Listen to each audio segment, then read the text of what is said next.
problem, however, is the long lags that have grown up in defense production that just leave this gap between the technology that was baked into the design and what is current at the time. And so you end up with this somewhat absurd situation where a $700 million fighter takes off in 2016 with a processor in it that's slower than what we're all carrying around in our pocket. It's the Lawfare podcast. I'm Jack Goldsmith from Harvard Law School with Christopher Kirchhoff, a former senior official in the Pentagon's Defense Innovation Unit. Our goals, first of all, were to prove that commercial technology was viable in military missions, that actually on the battlefield, you could take commercial technology directly from the shelf and it could be effective. We're talking about Kirchhoff's new book with Raj Shah called Unit X, How the Pentagon and Silicon Valley Are Transforming the Future of War. Chris, the name of your new book with Raj Shah is Unit X, How the Pentagon and Silicon Valley Are Transforming the Future of War. And Unit X is, I guess, a nickname for the Defense Innovation Unit where you used to work and what the book is about. So why don't you start off by telling us what the Defense Innovation Unit is? Sure. Well, the Defense Innovation Unit actually used to have an X by it. It was called Defense Innovation Unit Experimental originally. And Secretary Mattis gave us an upgrade a couple of years into running the office by removing the X as a symbol for making the office a permanent part of the Department of Defense. So we passed the test, and I'm proud to say that here, 7-8 years on, Defense Innovation Unit is not only still standing, but actually quite a bit larger than it originally was when we founded the office in 2016. So what was it founded to do? So it was founded at a moment in time when it was becoming increasingly apparent to folks in the Pentagon that the new technology ecosystem growing up in Silicon Valley was not only producing, amazing gadgets that we were all using in our daily lives, whether that's an iPhone or cloud computing or, social networks, but it was also beginning to produce things that clearly had potential applications in military missions. And here I'm thinking of Google's self-driving car. Now, a number of Silicon Valley companies actually make flying cars or VTOL aircraft. So around 2016, it became apparent that the Pentagon was not really at all institutionally focused on this whole new technology ecosystem. It was, in fact, still very much focused on working mostly with 5 major U.S. defense primes, contracted mostly in really a completely different technology ecosystem. And what was interesting in 2016 is we had a Secretary of Defense in at that time, Ash Carter, who way back in 2001 spotted the trend that drove the new urgency behind having the Pentagon reach out to Silicon Valley. And that trend was that at the end of the Cold War, government research and development, which had really reigned supreme for a very long time, funding things like DARPA, the National Science Foundation, left the military in particular in a position where it typically invented the state-of-the-art technology. So folks in the Pentagon were used to having technology that were 3, 4, 5, or even 6 generations ahead of what was on the consumer market. But that switched. And in 2001, Ash Carter authored an article, a very perceptive article called Keeping the Technological Edge, that noticed the civilian technology system of production, in other words, the people producing technology for the consumer market, was growing many times larger than the technology ecosystem that's producing defense-only equipment. And what that meant for the Pentagon is that the locus of innovation had essentially shifted, that although the Pentagon lab still produced some amazing technology, the leading edge of innovation was increasingly moving into the private sector. And if the Pentagon wanted to stay on top and continue to bring the best technology to the battlefield, it would have to increasingly seek out that other technology ecosystem. So let me unpack a few things there. Why did the switch occur? Part of it had to do with massive differentiation in research and development funds. DoD used to spend a lot more on that than it used to, didn't it? Well, what's interesting is the government expenditure, both overall on R&D at the federal level and the Department of Defense research budget, has maintained kind of relative parity. I mean, it's been more or less kind of a flat line since the original drop down at the very end of the Cold War, the so-called peace dividend. But the biggest change has been the trend line in the commercial sector, which follows the path of a rocket. It's kind of almost straight up.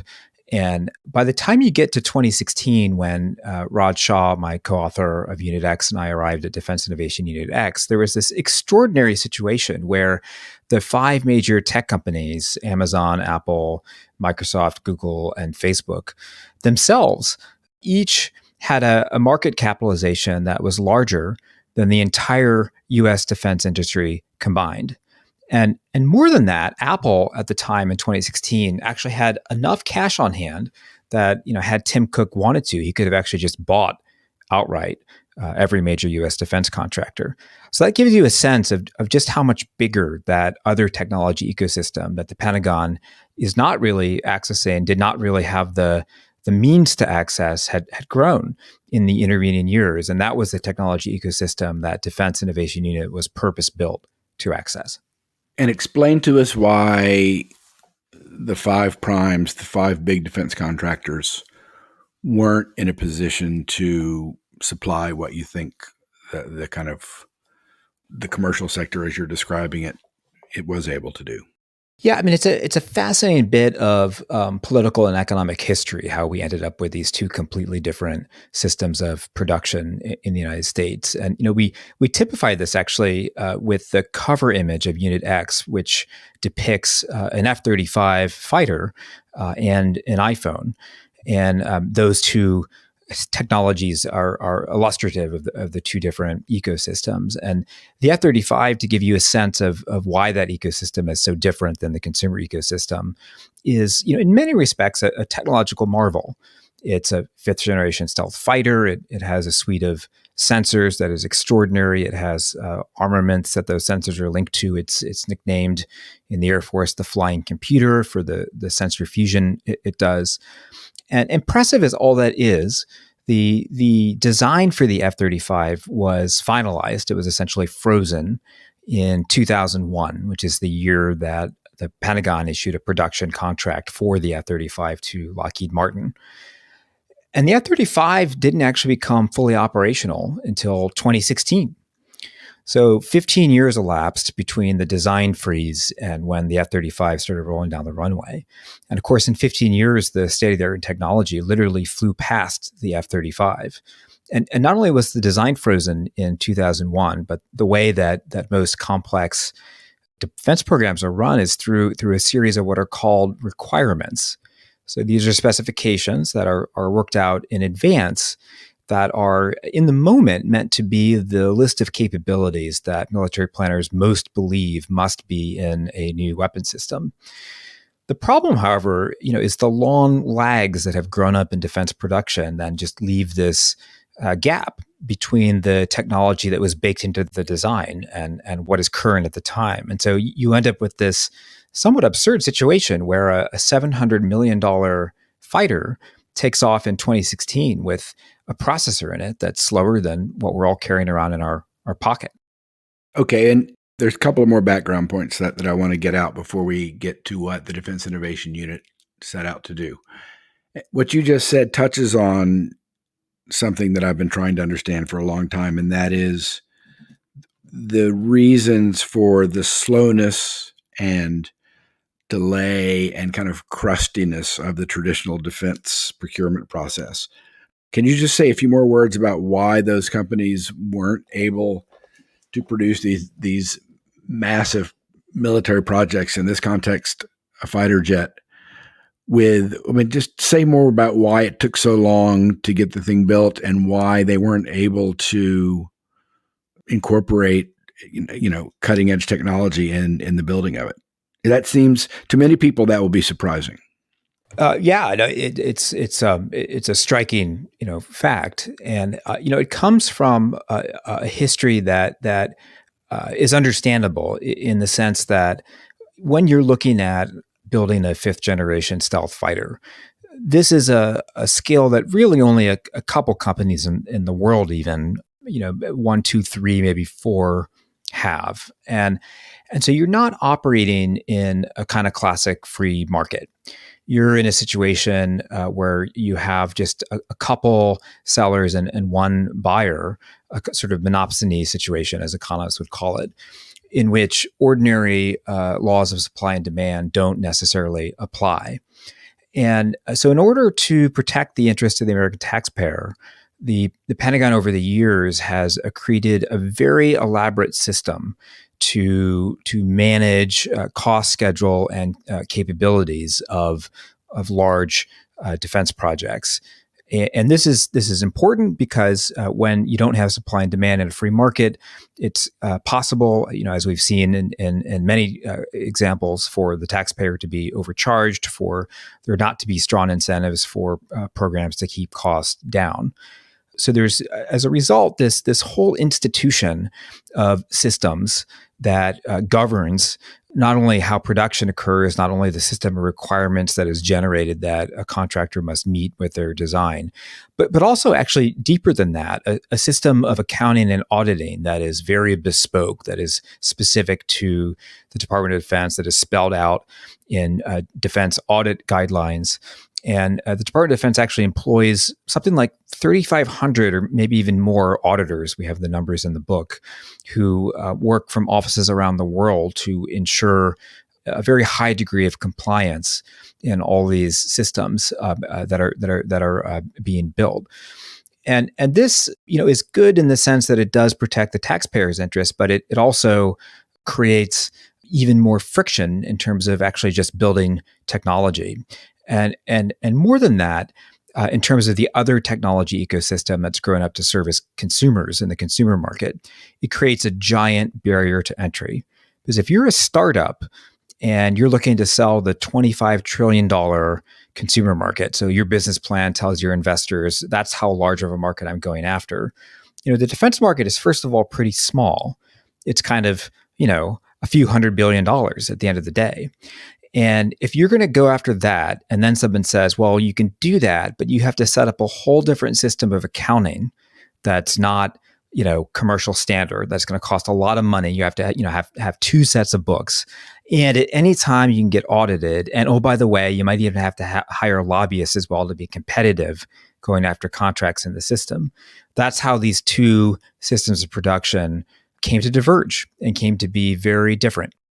Okay, and the last piece is, and this is an important theme in your book, the importance of technological innovation for defense and for American military superiority. And what is the concern here?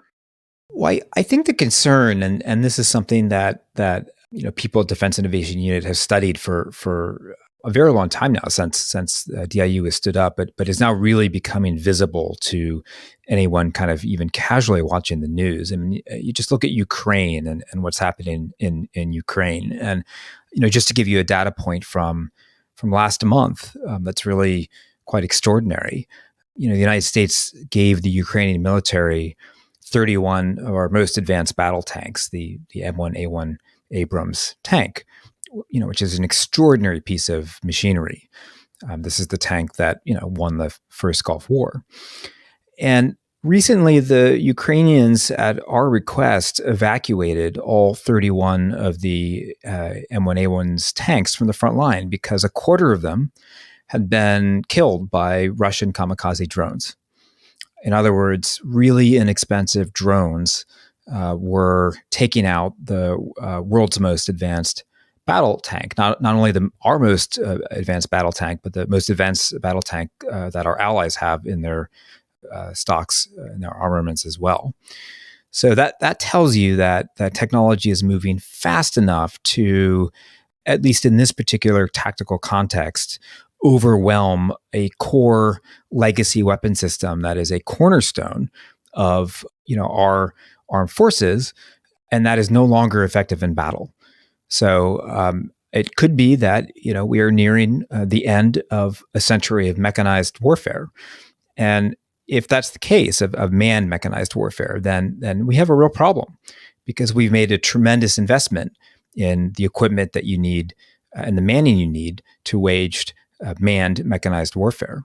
So it could be the case, as we're seeing in Ukraine and also seeing in a couple other places around the world that I'd love to talk more about later, with the Houthi rebels and Hezbollah and Hamas. We're seeing really dramatic changes in the way war is fought, and we're seeing the introduction of low-cost systems that are typically autonomous and often powered by AI, that are showing remarkable degrees of success against much more expensive and sophisticated weapons platforms that nobody thought could have been so easily defeated. Okay, we will come back to those examples. So this is the basic background against which Unit X or the Defense Innovation Unit was founded. So tell us about how you and Raj came to lead the organization in, I guess, what you call it, second wave. Tell us how you came to be there, how you found it, and what you did. Yeah, for sure. It's a funny story of sort of happenstance and opportunity, I suppose. I came into the Pentagon as a young aide in the Obama administration in 2009. And before that, I worked as an emergency wartime employee as a civilian in Iraq, and came into the Pentagon not with a military history or strategy background, but actually with a PhD in political science, focusing on science and technology studies. So my own training is in essentially the sociology of technology. And I naturally gravitated at that time to working on issues that involved emerging technology. First of all, I'm a total technology nerd, so it was fun. And second of all, in 2009, among other things brewing, cyber was becoming a real issue, and the Pentagon was in the process of formulating its first cyber strategy, which I got a chance to work on. So ever since I began in 2009, I focused more than anything else on emerging technology.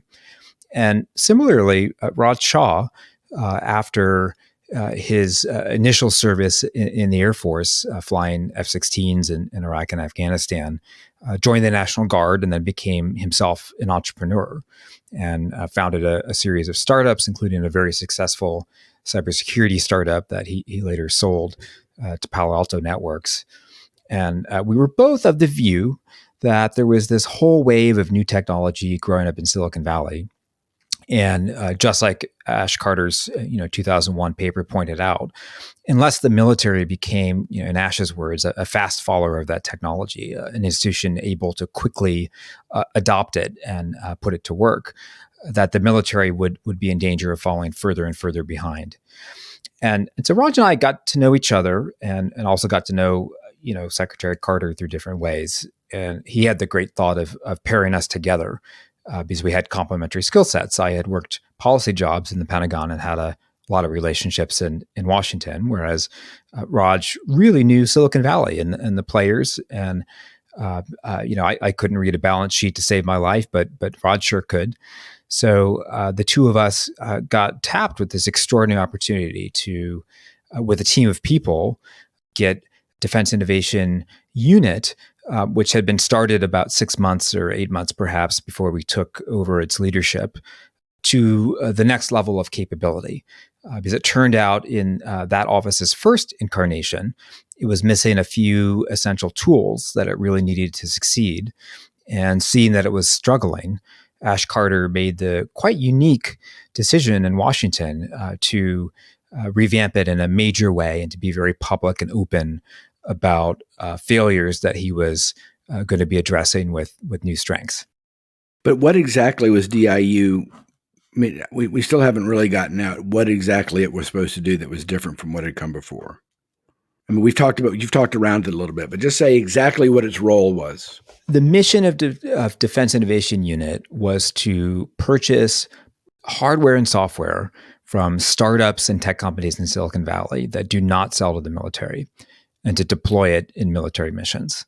So it was to access that other technology ecosystem the military was not at all engaging, and to see what in it could actually help advance missions the military was currently taking on. Okay, so how did it go while you were there? Well, it was extraordinary. I mean, we showed up. We showed up at a time when there were headwinds from two different directions.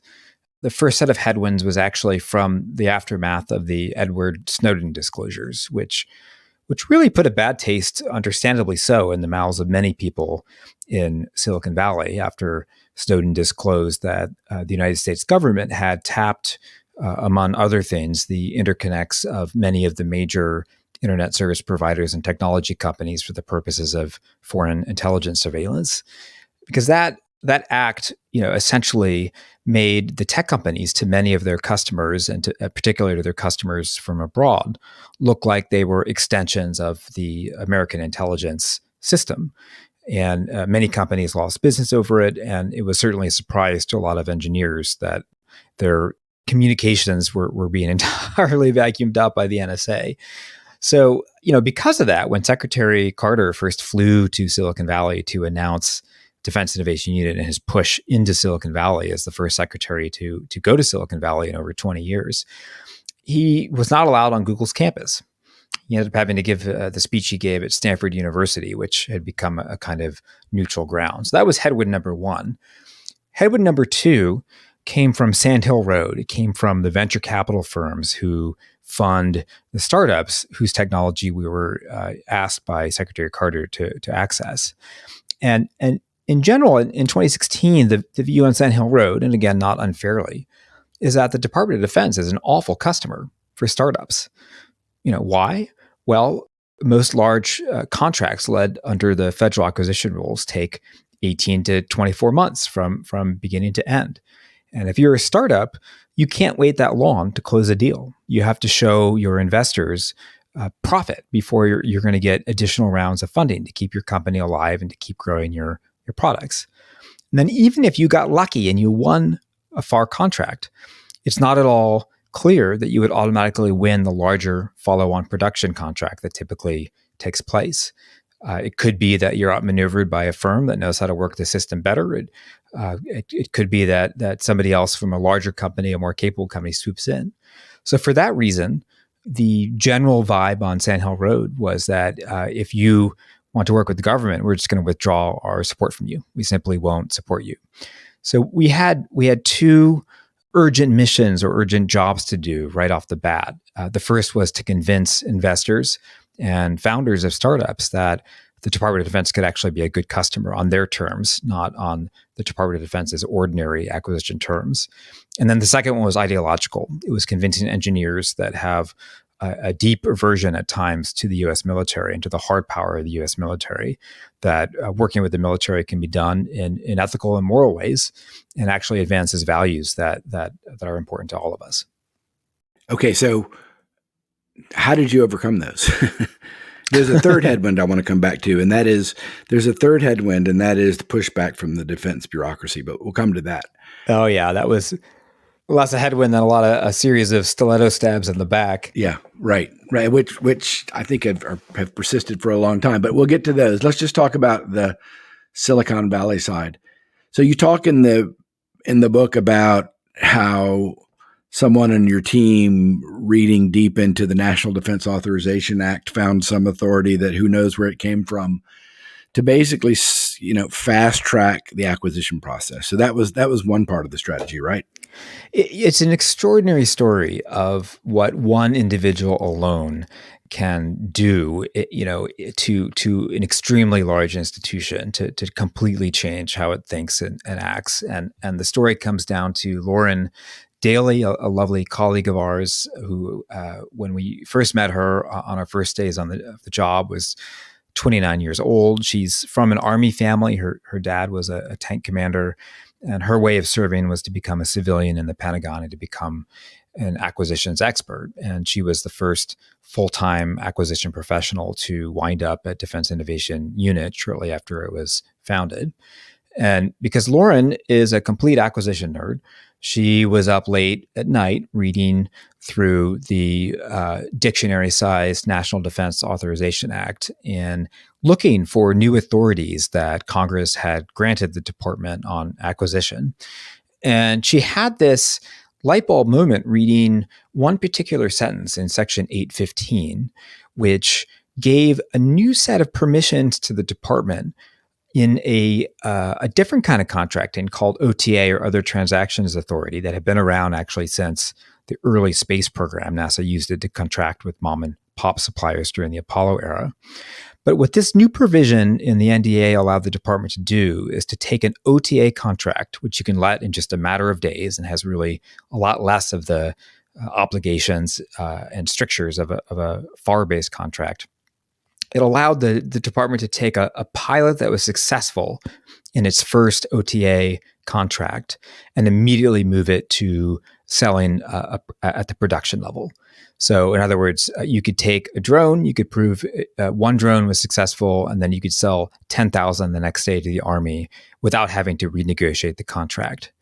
And because this could be let a contract in 10 to 14 days and was actually quite flexible, it was the first tool, the first acquisition tool that allowed the department to meaningfully interact with startups on terms that was commercially acceptable to them. And not only did Lauren find this, but with the support of Secretary Carter, in very short order, we flew Lauren to Washington. I went with her, and we met with the senior acquisition policy official in the Pentagon to talk about this new authority and to talk about Lauren's plan for codifying it into a new contracting program. We met with the head acquisitions lawyer, and then we met with the Pentagon general counsel. And in just over 2 weeks, we got the puff of white smoke and created a whole new way for the Pentagon to buy technology from startups that in the intervening years has been used to buy $70 billion worth of technology for the Department of Defense. That's an amazing story. How did you overcome what I'll call the Snowden problem? That took longer, and it's important to disaggregate Silicon Valley. I think the firms that themselves were directly affected by the intelligence actions that were taken were probably, or those that had high degrees of foreign market share were most affected commercially by the Snowden revelations. There were other pockets of people, though. I mean, Silicon Valley is a large community who were quite, willing to work with the military and curious about it. So it really depended on the company and the set of people. But, the second year that Defense Innovation Unit was in existence, there was a major protest about a project that we were helping move forward called Project Maven, where 3,000 Google employees signed a letter of protest because they were enraged and upset at allegations that weren't the whole story, that Google was involved, at least the initial headline claimed, in an offensive drone program on behalf of the Department of Defense. The story is much more complex. It was a machine learning experiment to figure out whether machine learning algorithms could label data in surveillance footage that was used for force protection and defense, not offense. But nevertheless, it speaks to the tensions in Silicon Valley that exist between engineers and programmers and product managers who came to work in tech companies because they wanted to build products that made the world a better place. They did not come to Silicon Valley assuming they would ever be working on a project related to the military, and certainly not a project that would make the world a more lethal place. Fast forward today, it's, I think, become increasingly apparent to everybody that we live in a world that is more fragile than we thought, that has more security problems than we would ever wish, with a land war on NATO's border playing out, and the Middle East in real crisis. So there's a much greater willingness now, certainly than there was when we started, to do work here in Silicon Valley with the government in general, and specifically with the U.S. military. You described many successes, both in your time there and afterwards. Give us a couple of examples of, paradigmatic successes of DIU in quickly addressing a problem a discrete problem that the Pentagon has, to which there's a technological solution that you were able to bring to bear remarkably quickly compared to the normal acquisitions process. What are a couple of examples? Yeah, well, why don't I share one success and one failure? I'll start off with the success. There was a company a startup that we found out about. It was in stealth, called Joby Aviation, and it had offices in a hangar just actually about a mile north of DIU's offices, and it was building, a VTOL air taxi, so a propeller-driven electronic aircraft that could take off vertically and then travel kind of like a propeller plane. And it was a really remarkable set of technologies, bundled in something that more or less was like the Jetsons flying car. And as soon as we met the founders of Joby, we realized that they didn't need any of our money. They were extremely well capitalized, but they were really interested in using a test range, a military test range that we had access to, because you could get on it very quickly. There wasn't a lot of paperwork, and it allowed them to test quickly and also to interact with extremely knowledgeable parts of the Special Forces and the Air Force that were interested in their aircraft and what it could do, and get them a lot of testing data. So after working with Joby for a very short while, it became apparent that their prototype aircraft had a number of potential important military uses, from troop transport to resupply. And I'm proud to say today that Joby is an operational program and has a fleet of its aircraft in operations for the U.S. Air Force. So that's an example of a program that went from a testing and experimentation phase to full operations in a remarkably few number of years for military aviation. That's unprecedented, wasn't it, basically, that speed? It was really remarkable. And, it's a testament not only to Joby, but also to the Air Force's own evolution and early backing of wanting to join DIU in accessing this new ecosystem of technology, and then going a step further and actually setting up its own set of institutions like AFWorks that are purpose-built to do the same thing. So that's a good news story. And then I'm happy to share a story that didn't go quite as well. And it starts off with in many respects an even more impressive set of technology, and this has to do with reconnaissance from space. Another young engineer at Stanford named Payam Bayadam started a company called Capella. Capella, named for one of the brightest stars in the sky. And Payam had begun his career at NASA, working to develop a satellite that was to use the solar wind to propel itself to the moon, or spacecraft rather. And one of the engineering challenges of this particular NASA spacecraft was to design a large solar sail in a very compact space, something literally the size of like a backpacking backpack. And it turned out that Payam's mastering of that unlocked an advance, a key advance in something called synthetic aperture radar that 70 years of engineers had not been able to achieve. So synthetic aperture radar is truly one of those James Bond kind of technologies. It grew up after the Second World War. It was first deployed on the SR-71 Blackbird, and its superpower is by using radar waves rather than the visual light spectrum from space. It can see through clouds and darkness. So you're not dependent upon there being a clear day to use an optical satellite to take an image of a military target. You can now operate in all weather and day or night. The challenge in SAR, and the reason why so few companies tried to launch SAR satellites, and why SAR remained a technology exclusively or almost exclusively developed and operated by governments in high-end spy satellites, is that it took a lot of power to create, the SAR signals that would bounce off the Earth from low Earth orbit. And Payam, using his NASA engineering background, figured out a way to pack all the power and a big enough antenna into a really small package to be able to launch SAR satellites at economies of scale that the commercial space revolution is driving. So in other words, really small satellites that you can throw, on a SpaceX rocket and get up to orbit.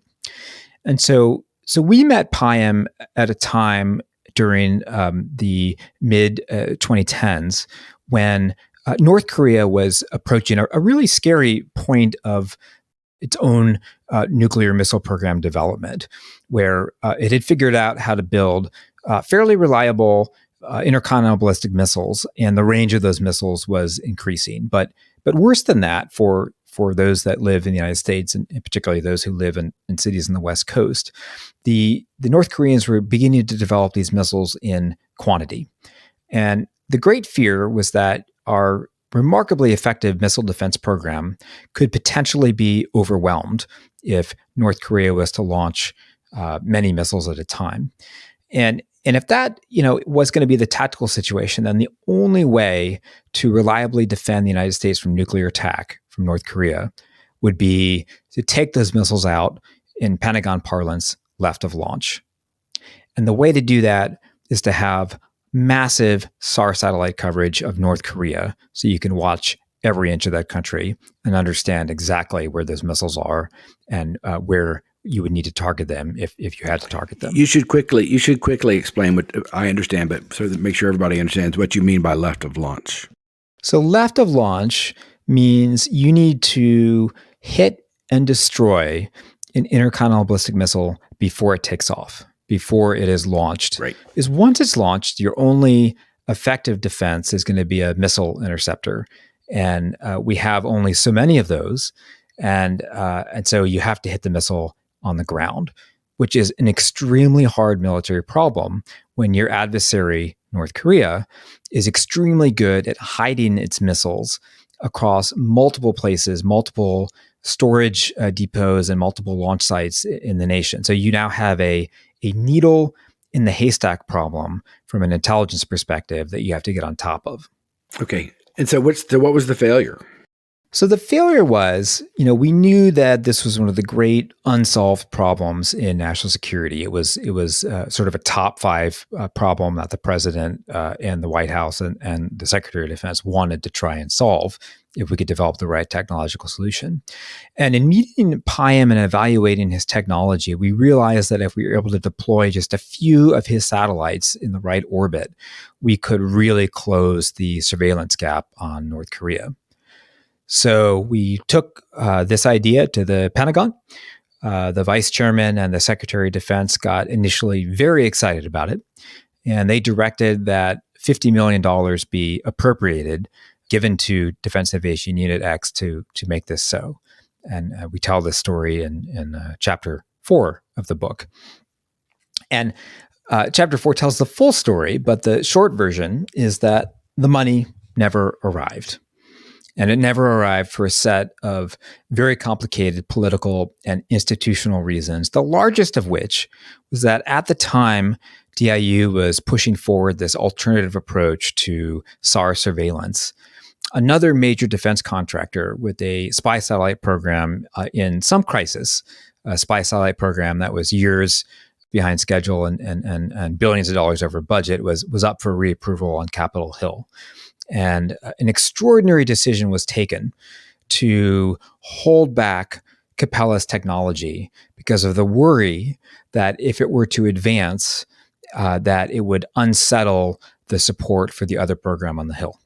And so that's one example of many in the book, several in the book, where, and I was really surprised by this. It was striking. Unit X had the support of many secretaries of defense. At several points, the director of Unit X was reporting to the SecDef. That implies tons of clout. And yet there are several stories where the bureaucracy beneath the SecDef and also in the armed services or maybe the appropriations committees in Congress, they seem to have antibodies to you. That your birth, the DIU's birth, seemed to trigger antibodies throughout the Pentagon and the defense establishment. And can you just talk about that in general terms? And it seems to be much better now. It seems that in recent years, DIU has become kind of more broadly accepted in Congress and the Pentagon. But can you talk about that bureaucratic allergic reaction more broadly? Yeah, for sure. I'll tell 2 short stories about just a straight, full-on allergic reaction for reasons that were stupid and damaging. And then I'll return to Capella maybe and talk about some more of the nuances that make others' judgments more understandable once you see the frame of reference they're coming from. So the crazy, the truly batshit crazy stories are that 2 days after Secretary Carter flew out on Air Force Two and in front of all of Silicon Valley and on the Pentagon channel, broadcast to bases worldwide, announced us as the new leadership of DIU and in a very personal way vested his authority in the mission that we were carrying out on behalf of the Department of Defense. Raj got a phone call from a friend of his on Capitol Hill, and our friend, who in the book called Deep Throat, says, "Hey, I just got out of a meeting, and you guys have a problem because somebody just whacked your budget." And Raj said, "Well, okay. I mean, how much do they whack it by?" And Deep Throat said, "That's the thing. They whacked all of it. You've been zeroized." Now, zeroized, it's kind of a funny word. I didn't even know what it meant until it happened to us. But zeroized means the legislative branch of government has literally written a zero on your budget line for the next fiscal year. And this is the prerogative of Congress, which is a co-equal branch of government with the executive. And our founders ensured that as a co-equal branch, the way the legislature would exert authority over the executive branch would be through the power of the purse, through having to approve every single penny that the executive branch is going to use to carry out programs. And they could do this, and they did it to us. And so here we are. We've just been announced. We're literally a couple months away from the next fiscal year. And unless we overturn that decision, we're dead in the water. The Department of Defense would be legally obligated under the constitutional separation of powers to shut us down. We would be no more. So, we were thinking, okay, maybe somebody has a better idea of how to spend the money, or, maybe there's a better approach, or, what do we not understand here? Because we're trying to do something that we believe is important and the right thing to do. So we quickly go to battle stations, fly to Washington, D.C., and meet with the two appropriation staffers who, got out their government-issued pencils and wrote a zero on our budget line. And they each had a different reason for why they killed us. The first represented a member from Indiana, and she believed that more funding should be going to Indiana. And we tried to explain to her patiently that 92% of startups are founded in California, and so as a result, it shouldn't be surprising to her that the lion's share of Defense Innovation Unit's very small budget is going to go to firms based in California. But she had none of that. And her colleague, himself a former military veteran, when he got a chance to talk to Raj one-on-one, told him his real reason why he gave us a zero and cut our budget entirely. And his reason was that he was all set to take a congressional delegation overseas, and Ash Carter had denied him Air Force airlift for that. So rather than take a fancy Air Force Gulfstream to visit a foreign military base, he had to fly coach. And out of spite, he was going to kill Defense Innovation Unit because he knew that it was important to Ash Carter. And oh, by the way, the second story is that as we were as we were flying to Washington, we got email on our United Airlines flight that said your government card has just been declined at your hotel, and you need to rebook your lodging. And we thought, what the hell? We just got these government cards. How could we? What's going on? And sure enough, the administrative team who worked for, at that time, the Pentagon's lead weapons buyer, who was not particularly excited about DIU, had, rather than transfer our credit cards onto the new administrative team handling Defense Innovation Unit, had just out of spite cut them. So here we are riding in an Uber over to Capitol Hill to get yelled at, that we're having to pay for out of our own pockets, and then taking another Uber back to the Pentagon after being yelled at, paying out of our own pockets. So one criticism I've read of DIU is that it's made many important discrete contributions to discrete defense problems, but it hasn't done what people call producing results at scale, and it hasn't transformed the mainstream acquisitions process that we started off with. Were those ambitions, and is that a fair criticism?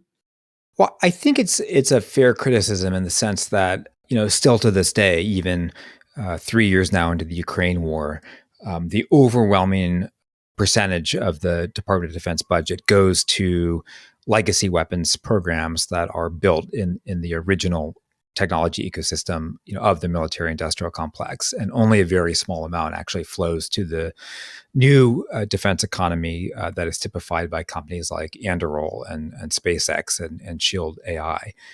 But if you rewind the tape back to 2016, when the budget that Congress took away and then begrudgingly gave back, that first full year's budget for Raj and I was $30 million. I mean that's not even one wing of an F-35. It's a very small amount of money.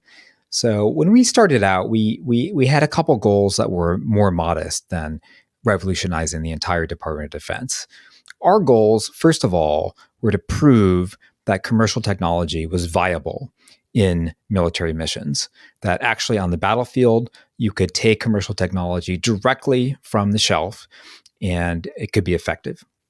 And then our second goal was to show that the Department of Defense could be a good customer to startups, that we could execute contracts very quickly on commercial terms that were favorable to a startup and win over many more startups to being willing to work with the government, which at that time they were in general not. And then our third goal, because we knew that we were small and we could only get so big so fast, was to inspire other parts of the military to also start working with the commercial technology ecosystem by using the tools that we had developed. And when you step back now, 8-9 years after we set those initial goals, I'm really proud at how the original team and those that have followed us. I mean, there are so many people involved in this effort, have really met all of them. Lauren's means of buying technology quickly has been used to spend $70 billion of the Department of Defense's money to firms that for the most part had never worked with the department before. So that's a huge win. And if you look at the organizational chart of what's called the Innovation Steering Group, the group comprised of all the different elements in the Department of Defense that are also pursuing this mission, there are now 54 different entities in the department, in the military services, some at the combatant commands, that are now very focused on accessing the Silicon Valley ecosystem. And turning full circle back to Defense Innovation Unit, the mission of DIU is now, thanks to Congress and thanks to this last year's National Defense Authorization Act, enshrined in law, as is the report of the director of DIU directly to the secretary. And by the way, Congress this year gave DIU's budget at just under $1 billion. And today, DIU's third director, the former Apple executive Doug Beck, who was the reserve commander at DIU when Raj and I were there, and who's a tremendous leader, is spearheading the most important initiative in the Department of Defense, the Replicator Initiative, which is to build autonomous systems at scale. So I agree completely that you succeeded in your original goals and that running Replicator and getting the $1 billion budget in the last year is undoubted signs of success and growing acceptance, especially in Congress. I wonder, though, if you think, is running the Replicator program what success looks like for DIU? Tell a few words about what the Replicator program is. Sure. So the Replicator program is in reaction to the astonishing developments, not only in Ukraine, but in other battle spaces too. And maybe, Jack, I'll just share a couple more. Yeah, why don't you share those stories now? So, the attacks of October 7th, which have set off the worst wave of violence in the Middle East since the 1973 Arab-Israeli war, were precipitated by Hamas fighters coming over an incredibly sophisticated border wall that, a set of layered defenses that the Israeli military had erected over decades between Israel and Gaza. And how did they do it? Unlike the German army in World War II, they didn't drive around the Maginot Line. They went right through it by using quadcopters to drop grenades on the generators powering surveillance towers that effectively knocked out the Israelis' eyes and ears. So another example of commercial quadcopters that cost almost nothing, defeating a multi-billion-dollar defensive line. At the same time that Hamas fighters poured over and kicked off this horrific wave of violence, you now have Hezbollah using a combination of cruise missiles, rockets, and loitering munitions to effectively depopulate northern Israel. And this is a little bit of an undercovered story in the press, with so much attention being focused in the south of Israel. But in the north, you have 85,000 Israeli civilians that have had to leave their homes because the Israeli military cannot effectively defend their northern border against Hezbollah's attacks. And it's possible that in the coming weeks, these Hezbollah attacks could even intensify. And then to make matters even more complex, in the Red Sea, you have the Houthi rebels, supplied in part by Iran, using also a set of weapons, including most recently, a few weeks ago, autonomous sea drones to attack global shipping. And this matters if you're an American because 12% of all global shipping goes through the Red Sea. And the minute that that shipping channel is seriously threatened, the global economy is going to take a big hit. So what this tells me and other people at DIU is the future we feared, where the proliferation of low-cost microelectronics really does change the game. And in particular, changes the game against advanced militaries who might have poured enormous amounts of money into advanced weapons platforms that are nevertheless vulnerable to these means of attack. We are now, whether we like it or not, in an environment where a great deal of our technological edge has been eroded. And because we have only begun sort of modest preparations for this new era of war, we are behind. We are quite a bit behind the power curve. And that's why Replicator is so important. Replicator is the first initiative spearheaded by the Deputy Secretary of Defense, Kathleen Hicks, and the Secretary of Defense to begin a game of catch-up, to take these tactics currently being used against us and our allies and use them to go on the offense.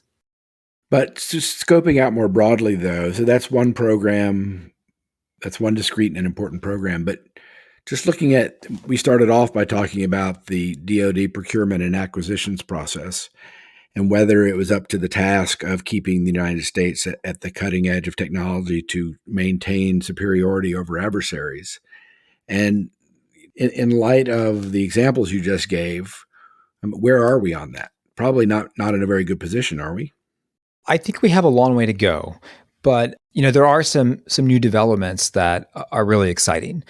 The first is that there is now much more of a consensus, both in the Pentagon, at the White House, and in Congress, that this pivot to the consumer technology ecosystem is truly important, particularly with the arrival of AI, which is growing up purely in that ecosystem and not at all in the defense technology ecosystem.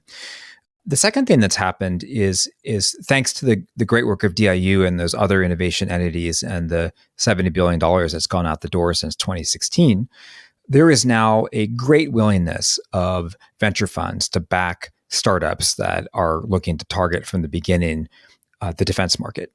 And indeed, in a really important respect, Defense Innovation Unit has become its own unicorn factory, helping to create new companies, product companies that are as agile as any other tech companies, but are developing really astonishing technology for the defense market. And just to take one of them, Anduril, which I think is important to focus on, because it's a company that has taken on such impressive approaches to both software and hardware. Anduril just advanced to the final competition stage in the contract for the Air Force's CCA program, or Collaborative Combat Aircraft, which is itself a revolutionary program. So this is a program to put 10,000 supersonic stealth drones in the air to fight alongside with fifth generation fighters like the F-35 and other airborne weapons platforms. And so imagine this. I mean, the Air Force is saying that we would like robotic drones to take over the lion's share of air war conflict. And we're going to turn to a new set of companies to develop the hardware for this. and potentially, Anduril being one of the two final performers, General Atomics being the other. So if you just look at that alone, I think that's a great example. The leadership that Frank Kendall has provided the Air Force, Frank being the Secretary of the Air Force, to introduce the biggest change to air war doctrine, literally since the Wright military flyer, and to do it with the help of a Silicon Valley unicorn company that Defense Innovation Unit helped get off the ground. So here's my last question, and it's a variation of stuff I've already asked. What does success in this whole area look like? Does the idea that DIU is going to foster companies that end up competing with primes for bigger projects? Is it going to be that DIU helps foster integration between the commercial sector and the primes? Does it involve changing the acquisition process much more to look like the acquisition process DIU has been fostering? What does success in the future among all these issues that we've been talking about look like? Well, the man who gave Defense Innovation Unit X its name is Deputy Secretary of Defense Bob Work, and he was unquestionably its most fierce backer in the early days. And he grew fond of observing that the Department of Defense doesn't necessarily have an innovation problem. It has an innovation adoption problem. In other words, it has a cultural need to get much better at adopting advanced technologies that it has within arm's reach. And so I think what success looks like here for DIU and for the armed forces as a whole and for the nation is going to be cultural change, not only at the Pentagon, but even at the primes, in the whole system, to look towards adopting technology much more rapidly in the ways that startups build and adopt technology, not in the way that technology was developed for the F-35. And to do that in a way that creates such overwhelming superiority that the United States military, as it has for much of our recent history, is able to very effectively deter conflict from ever breaking out in the first place. Because war is not only horrific and economically destructive, but with today's technology, it's even more horrific. It's not something we would ever want. It's something that we should avoid at all costs. And so my greatest hope is that we will use the incredible innovation potential of this country to deter conflict. That, I think, Jack, is what success will look like. Christopher Kirchhoff, thank you very much. Thanks for having me. The Lawfare podcast is produced in cooperation with the Brookings Institution. You can get ad-free versions of this and other Lawfare podcasts by becoming a Lawfare material supporter through our website, lawfaremedia.org/support. You'll also get access to special events and other content available only to our supporters. Please rate and review us wherever you get your podcasts. Look out for our other podcasts, including Rational Security, Chatter, Allies, and The Aftermath, our latest Lawfare Presents podcast series on the government's response to January 6th. And check out our written work at lawfaremedia.org. The podcast is edited by Jen Patia, and your audio engineer this episode was Kara Schillen of Goat Rodeo. Our theme song is from Alibi Music. As always, thank you for listening.